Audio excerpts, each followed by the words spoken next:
I decided to conduct a little experiment and see what was the better thing to put on the pan so that the cookies don't stick. Here I used a nonstick spray and one of these copper pans that's supposed to be nonstick as well. And you can see how the cookie ran.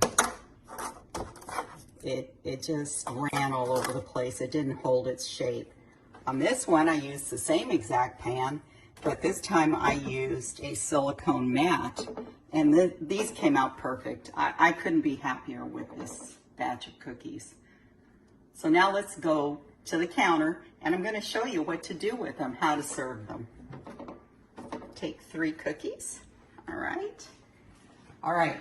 These are dunking cookies because they're hard, so you can dunk them in wine. And you dunk the marrow and see how red it gets. It's just like it's bone with marrow and blood in it.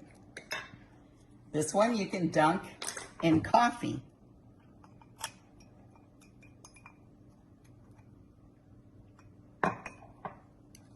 And if you really want to elevate it, you can dunk them in chocolate. And that's it for now. OSSI di Morte. See you next time.